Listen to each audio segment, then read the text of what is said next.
Jopiny dhi bedo gi thuolo mar dhialo thuondi maggi kaka Chris Owino leronwa.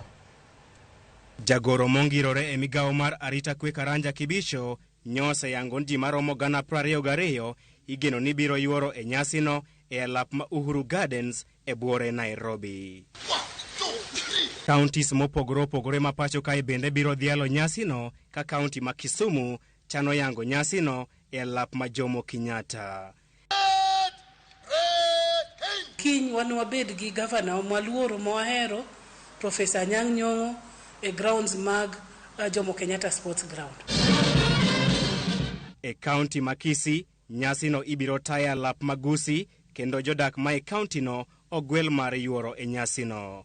Kaunti no bende osingo ni biro ko Jo-dak e alapno e neno ni nyasino odhi makare. County Commissioner will be present to read the speech of the president, and so we urge members of the public to come and participate in the celebrations. The ward administrators will be transporting people from the ward. County ma Homa Bay, moko kuom Jo-dak ma e county no ne oyango thuondi maggi e kinde ma ichano dhialo odiochieng' ma Shujaa. E buwang' chieng' kara ma Shujaa mara mokwongo en Raila Odinga ka waparo kaka osagolo wa piny mar mudho manyaka sani wanyalo bedo gi ler, wanyalo wacho gimoro ka wan gi shida.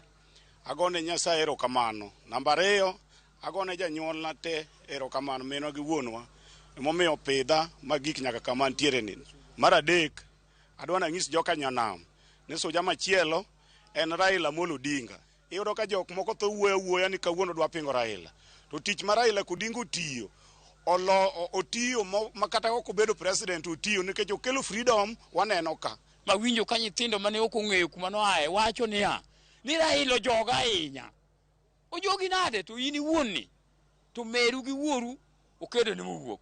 Anyuola mag jogo mane okedo ne piny bende ogolo ywak margi ne piny owacho e rango dak maggi ni margi sebedo ka gidak e dhier kendo ok dewgi. Bende gimedo ni idhialo odiochieng'ni ni mar jonyuolgi nowuok oko kendo chung' motegno e kedo ne piny. There are those who were more affected as a result of the actual fighting and so on. Obviously, it would be a good idea if the government picked up a few of those who are still alive and were literally actually affected by the effects of the Europeans when we were fighting them, so that at least they see the difference.